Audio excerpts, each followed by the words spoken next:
Hello बच्चों, स्वागत है हमारे इस कॉन्सेप्ट नेक्स्ट यूट्यूब के साथ। तो आज हम कक्षा 10वीं के जो मैथ्स का चैप्टर नंबर 1 के जो उदाहरण से एक उदाहरण नंबर 1 से उदाहरण नंबर 4 तक उसको समझने वाले बहुत ही आसान तरीके से। चलिए स्टार्ट करते हैं पहले उदाहरण से।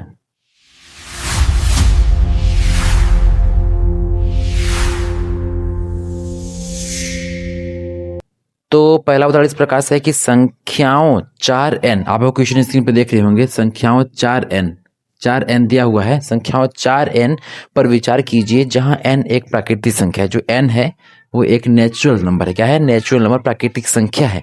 और जांच कीजिए कि क्या n का कोई ऐसा मान है, n का कोई ऐसा मान है जिसके लिए 4n, जो 4 की घात n है कि अंक शून्य पर समाप्त होंगे, मतलब इकाई का अंक शून्य होगा। ध्यान दीजिएगा, जब भी कोई अंक शून्य पर समाप्त करने होंगे अर्थात उसके इकाई का अंक को 0 करना होगा, तो उसके जो संख्या रहेगी, मान लीजिए कोई संख्या x है, तो उसके गुणनखंड जब करेंगे उसमें 2 और 5 आना अनिवार्य है। उसके गुणनखंड में अगर 2 और 5 आ रहा है तो वह संख्या शून्य पर समाप्त होगी।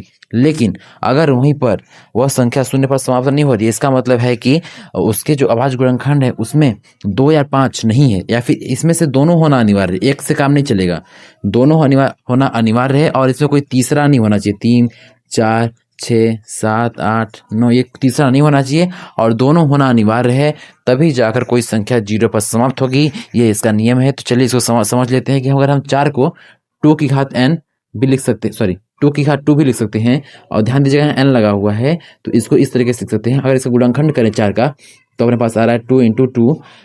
इसका घात यहाँ घात n है तो यहाँ घात n लगा दें। ध्यान दीजिएगा, इसमें 2 और 2 आ रहा है, 5 नहीं आ रहा है। अगर 5 नहीं आ रहा है तो यह संख्या कभी भी शून्य पर समाप्त नहीं होगी। अर्थात कहने का यह मतलब है कि n का ऐसा कोई भी मान नहीं है जिसके लिए यह संख्या शून्य पर समाप्त होगी। चलिए अगले क्वेश्चन को चलते हैं, इसको मिटाते हैं।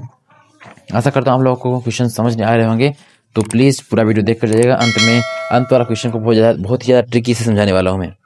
तो अगला क्वेश्चन है कि आपको इस क्वेश्चन स्क्रीन पर दिख रहा होगा, संख्याओं 6 और 20 के अभाज्य गुणनखंड विधि से HCF और LCM ज्ञात कीजिए। क्या दिया है? संख्या 6 दिया है और क्या दिया है? संख्या 6 और 20 के अभाज्य गुणनखंड विधि द्वारा HCF तथा LCM दोनों ज्ञात करना। सबसे पहले इसको हम अभाज्य गुणनखंड में तोड़ लेते हैं। अभाज्य गुणनखंड में तोड़ने के लिए एक सर्व प्रचलित विधि है जो आपने 9th में पढ़ा होगा, जो इस प्रकार से है। 6 का अगर अभाज्य गुणनखंड करना है तो यहाँ पर 6 कैसे बना लेंगे और इसका भाग डालेंगे सबसे छोटी संख्या, सबसे छोटी अभाज्य संख्या से ट्राई करते जाएंगे, फिर जिससे अगर नहीं बनेगा तो आगे बढ़ते जाएंगे। यहाँ पर देखिए 2 से भाग चल रहा है, 2 लिखेंगे, कितनी हो जा रहा है? 3 बार में जा रहा है, तो 2 3 6, 3 का भाग 3 से जाएगा क्योंकि 3 एक अभाज्य संख्या है, तो 3। तो हमारे पास क्या आ गया? 6 का गुणनखंड 2 × 3, ठीक है। इसका घात 1 है, घात 2 नहीं है, ठीक ना। एक का घात है, घात लगाती है। और ये बात आती है 20 की। अगर हम 20 का निकालने जाएं तो भी पहले 2 ही से जाएगा क्योंकि 2 से भाग चल जा रहा है। 2 10 20 और फिर 2 5 10 और 5 का सिर्फ 5 से जाएगा भाग, ध्यान दीजिएगा। तो यहाँ पर 2 × 2 × 5 आ रहा है। क्या आ रहा है? 2 × 2 × 5, अर्थात कहने का मतलब है कि 2 की घात 2, 5 की घात 1 आ रहा है। जब हम किसी संख्या का HCF निकालते हैं, हमको क्या निकालना है? HCF किसका निकालना है? 6 और 20 का। तो हम लोग क्या करते हैं, जो अपना अभाज्य गुणनखंड रहेगा उसमें उभयनिष्ठ अभाज्य गुणनखंड की सबसे छोटी घात को लेते हैं। ध्यान दीजिएगा, इसमें उभयनिष्ठ अभाज्य गुणनखंड क्या है आप लोग देख सकते हैं। इसमें उभयनिष्ठ गुणनखंड सिर्फ 2 है, सिर्फ और सिर्फ 2 है। और इसकी छोटी घात क्या है? 1, मतलब कि इसका गुणनखंड भी 2 ही होगा, क्योंकि इसमें एक ही घात वाला 2 उभयनिष्ठ गुणनखंड है, वो भी उसकी घात 1, सबसे छोटी घात क्या है? 1 है। चलिए अब इसका LCM भी निकाल लेते हैं। इसका LCM जिसका 6 और 20 का LCM निकालना है, तो सबसे पहले इसको मिटाते हैं और इसका LCM भी निकालते हैं। LCM क्या होता है कि जो अपने पास अभाज्य गुणनखंड दिए हुए हैं संख्याओं के, उसके जो संख्याओं की सबसे बड़ी घात को LCM लेते हैं। तो सबसे बड़ी घात क्या है? 2 की सबसे बड़ी घात क्या है? 2 की सबसे बड़ी घात 2 की घात 2 है। 3 की सबसे बड़ी घात क्या है? यहाँ पर उभयनिष्ठ होना अनिवार्य नहीं है। 3 की सबसे बड़ी घात 1 है, 3 की घात 1 और 5 की घात भी 1, ठीक है। ध्यान दीजिएगा, अगर हम यहाँ पे देखें तो इसका क्या हो जाता है? 4 3 5 और 5 3 15, 15 का 15, 15 30, 15 45, 15 चौको 60। इसलिए इसका LCM जो होगा 60 हो जाएगा। आशा करता हूँ आपको बहुत ही बेहतरीन तरीके से क्वेश्चन समझ में आया होगा। चलिए अगले उदाहरण चलते हैं। ये उदाहरण नंबर 2 था, इसके पहले उदाहरण नंबर 1 था, ठीक है। ये उदाहरण नंबर 2 था। अब चलेंगे अपने उदाहरण नंबर 3 की ओर। चलिए इसको बहुत ही बेहतरीन तरीके से मिटाते हैं और चलते हैं अपने अगले क्वेश्चन की ओर।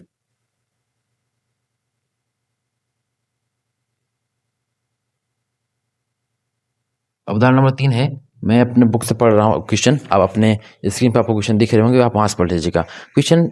उदाहरण नंबर 3 है कि अभाज्य गुणनखंड विधि द्वारा 96, ध्यान देगा 96 और 404 और 404 और 404 का एचसीएफ ज्ञात कीजिए और फिर इसका एलसीएम ज्ञात कीजिए। ध्यान दीजिएगा क्या करना पहले, इसमें एक कॉन्सेप्ट छुपा हुआ है। इसके पहले एक एलसीएम इंटू एचसीएफ वाला कॉन्सेप्ट है, उसको समझाऊंगा। सबसे पहले ज्ञात करना एलसीएम, सबसे पहले इसका एचसीएफ ज्ञात कर लेंगे। जब हम लोग इसका एलसीएम ज्ञात करेंगे तो उस कॉन्सेप्ट को समझा देंगे। सबसे पहले इसका गुणनखंड कर लेते हैं हम लोग, 96 और 404 का। ध्यान दीजिएगा इधर आके हम लोग कर लेते हैं गुणनखंड।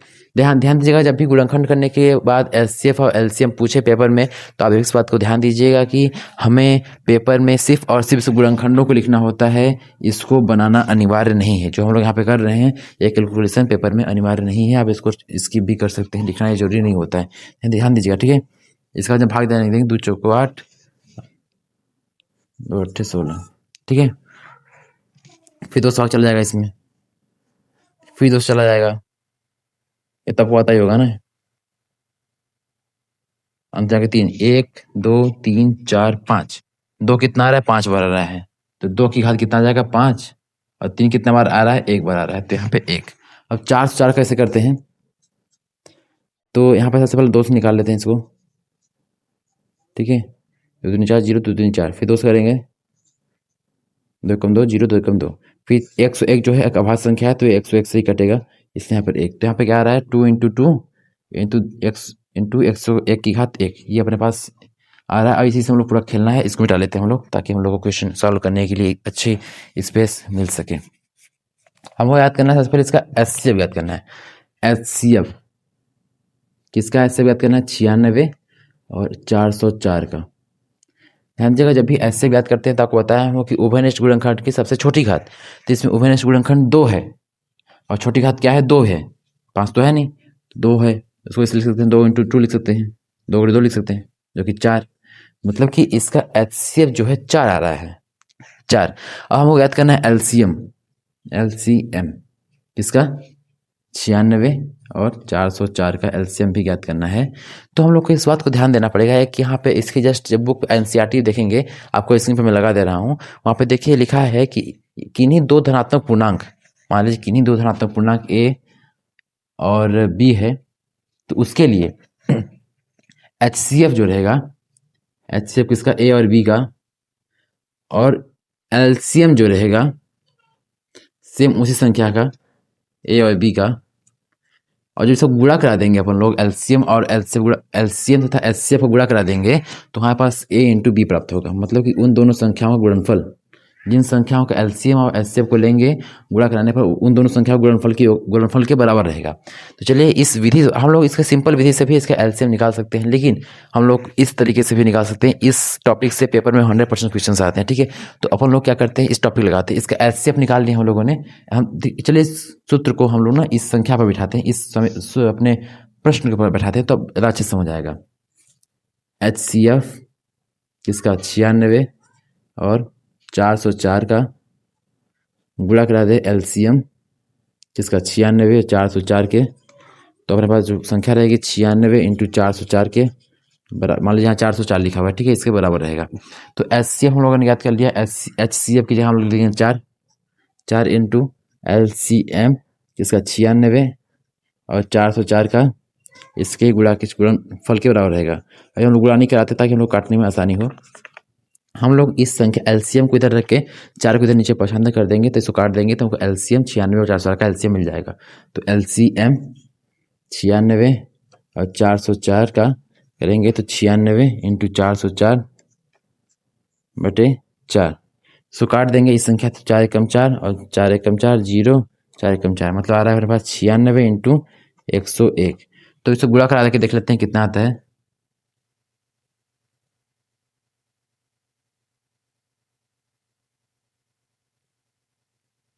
कितना है अपने पास, 6969, मतलब कि 9696 ये प्राप्त हो रहा है एलसीएम। इस तरीके से एलसीएम निकाल सकते हैं। आपको ये चीज जो था, यही इस क्वेश्चन में मैं सिखाने का मकसद इस क्वेश्चन का था कि ये वाला आपको समझ आ जाए। उदाहरण नंबर 3 था अब चलिए उदाहरण नंबर 4 के चलते हैं और ये आखिरी उदाहरण है। अगर आपको क्लास 10 मैथ्स साइंस अपने मैथ्स साइंस ऑल विषय का जो भी वीडियोस आपको मिलेंगी इस चैनल पे आपको मिलती रहेंगी और स्टेप बाय स्टेप मिलेंगी। जैसे आपका आज स्कूल का पहला दिन था क्योंकि आज 1 अप्रैल था, तो आपका आज खास पढ़ाई हुई नहीं होगी, तो आप इसको खुद से पढ़ के जाइएगा और कल स्कूल में अपना अच्छा परफॉर्मेंस दिखाइएगा। चलिए इसको मिटाते हैं और चलते हैं अगले क्वेश्चन की ओर। क्वेश्चन उदाहरण नंबर 4 जो है उसको समझेंगे बहुत अच्छे तरीके से। ठीक है, आपको मैं डायरेक्ट क्वेश्चन नहीं समझाऊंगा, उस क्वेश्चन के जो भी कंटेंट रहेंगे या फिर बोले तो जो कॉन्सेप्ट रहेगा उसको समझाते हुए उस क्वेश्चन की ओर चलेंगे। इस वीडियो का आखिरी उदाहरण नंबर 4 है, उसको समझते हैं बहुत ही बेहतरीन तरीके से। जो उदाहरण नंबर 4 है वो ये कहता है कि संख्या, ध्यान दीजिएगा, संख्या 6, 72 और क्या दिया हुआ है 6, 72 और 120 को क्या करना है मुझे क्वेश्चन में अभाज्य गुणनखंड विधि द्वारा एचसीएफ और एलसीएम ज्ञात करना है। ध्यान दीजिएगा, एचसीएफ और एलसीएम ज्ञात करना है कैसे, अभाज्य गुणनखंड विधि द्वारा। इस क्वेश्चन की टिप्पणी में एक बहुत ही इंपॉर्टेंट बात लिखी हुई है जो आपको डाउट तो नहीं होगा, लेकिन मैं बताने के बाद आपको डाउट आएगा तो मैं उस डाउट को भी क्लियर कर दूंगा। चलिए इसका पहले एलसीएम और एलसीएम निकालते हैं। उसके पहले सबसे पहले इसको हमको अभाज्य गुणनखंड में तोड़ना पड़ेगा, अभाज्य गुणनखंड की संख्या में तोड़ना पड़ेगा। इसको तोड़ लेते हैं, इसको तो हमको पता ही है हम लोग को यार, इस तरीके से तोड़ सकते हैं। 72 का ये तोड़ते हैं हम लोग। 72 को तोड़ने के इस तरीके से बताते हैं हम आपको ना, उस तरीके से बॉक्स बनाना है, 2 लिखना है क्योंकि 2 से कट जाएगा, 2 3 6 और 2 छक्का 12, फिर 2 से कट जाएगा, 2 1 2, 2 8 16, फिर 2 9 18, फिर 3 तिकाई 9 और फिर 3 एकम 3, मतलब 2 की घात 3 और 3 की घात 2, 2 की घात 3 इंटू 3 2, 3 की घात 2, इस तरीके लिख सकते हैं। फिर क्या है 120 है, 120 को भी बहुत ही बेहतरीन तरीके से ये तोड़ लेते हैं। 2 छक्का 12 0, 2 3 6 0, 15, 3 5 15 और 5 6 5, 3 5 15 और 5 यहाँ 1 आ गया। ठीक है, मतलब कि 2 की घात 3, 2 की घात 3 और 3 की घात 2 और 5 की घात 1, इस तरीके से इसका हम लोग एलसीएम निकालना है। एलसीएम सॉरी एचसीएफ, पहले एचसीएफ निकालते हैं फिर एलसीएम निकालेंगे। इसका 6, 72, 120 का मुझे क्या निकालना है एचसीएफ। तो सबसे उभयनिष्ठ गुणनखंड की सबसे छोटी घात, इसमें उभयनिष्ठ गुणनखंड क्या है 3 भी है और 2 भी है, तो सबसे छोटी घात क्या है 2 है और 3 है, क्योंकि यहाँ घात 1 है ना, तो इसमें बड़ी 3 घात है, 2 की घात 3 है, 2 की घात 3 है, 2 की घात 1 है, यहाँ पर भी 2 की घात 2 है, यहाँ 2 की घात 2 है, यहाँ 2 की घात 3 है, इससे 2 × 3 बराबर 6, मतलब इसका एचसीएफ जो आ रहा है 6 आ रहा है। अब हमको एलसीएम निकालते हैं, इसका एलसीएम, इसको मिटा लेते हैं ताकि हम लोग को आसानी होगी एलसीएम निकालने में। जब इसको हम एलसीएम निकालेंगे इसका 6, 72, 120 का, तो इन संख्याओं में जो संख्याएं रहेंगी, प्राप्त संख्याएं रहेंगी, उनकी सबसे बड़ी घात 2 है, 2 की सबसे बड़ी घात क्या है 3 है, और फिर क्या है 3 है, और 3 की सबसे बड़ी घात क्या है 2 है, और फिर 5 है, बड़ी घात 1 है, 1 ही घात इसमें। गुणा कराते हैं, कहने का मतलब 2 × 2 × 2, 3 × 3 और 5, तो 2 दूनी 4, 4 दूनी 8, 8 आ गया, 8 × 3 × 5, तो 15 का 15, 15 दूनी 30, 15 45, 8 × 45 आ रहा है। अब इसको गुणा करा लेंगे हम लोग, 5 चौक अरे 8 पंचे 40 को 0 हासिल गया 4, 8 चौक 32, 32 4 36, तो 360 जो है इसका आ रहा है आंसर किसका एचसीएफ। अब इस क्वेश्चन में हम लोगों को क्या समझाने वाली बात थी, तो क्वेश्चन थी इससे समझा रहा है कि जो संख्या रहती है, जो हम लोग पिछले वीडियो में पढ़ा था हम लोगों ने एचसीएफ, मान लीजिए 3 संख्या ना ए बी और सी मानते हैं और इसको गुणा कराते हैं एलसीएम ए बी और सी से, फिर जो संख्या प्राप्त होगी हमको हमारी ए × बी जो हम लोग गुणा करा रहे हैं वो बराबर नहीं रहेगा, नॉट इक्वल टू रहेगा, 3 संख्याओं के लिए माने नहीं है। ये जो इक्वेशन था जो हम लोग पहले वीडियो में पढ़ा था, इसका मतलब पहले टॉपिक में पढ़ा था, तो यहाँ पे हम लोगों ने बराबर लिखा था, लेकिन यहाँ पर 2 संख्या थी, जहाँ पर 3 संख्या आ जाती हैं वहाँ के लिए ये सही नहीं है, ये गलत हो जाएगा। इसी उदाहरण नंबर 4 में यही समझाया गया हम लोगों को कि इस तरीके से नहीं होता, आप चेक कर सकते हैं। जब इसका एलसीएम और एचसीएफ दोनों का गुणा कराएंगे, हम लोग करा लेते हैं, मतलब कि 360 का गुणा कराने पर किससे 6 से बराबर नहीं रहेगा, किससे अपने 6 × 72 × 120 के बराबर नहीं रहेगा, ये बात सत्य है। इस क्वेश्चन समझाने बोला गया है, मतलब 2 क्वेश्चन के लिए सत्य है, सॉरी 2 अंकों के लिए सत्य है और 3 अंकों के लिए असत्य है ये वाला समीकरण। आशा करता हूँ आपको दोस्तों, भाई और स्टूडेंटों, बच्चों जो भी बोले तो आप लोग सब हैं, आप लोग को ये वीडियो अच्छी लगी और आपको अगले प्रश्नावली 1.1 का वीडियो पाना है तो हमारे इस कॉन्सेप्ट नेक्स्ट सब्सक्राइब कर लीजिए ताकि आपको आने वाली वीडियो सबसे पहले मिल सके। तब तक के लिए जय हिंद, जय भारत, कीप लर्निंग।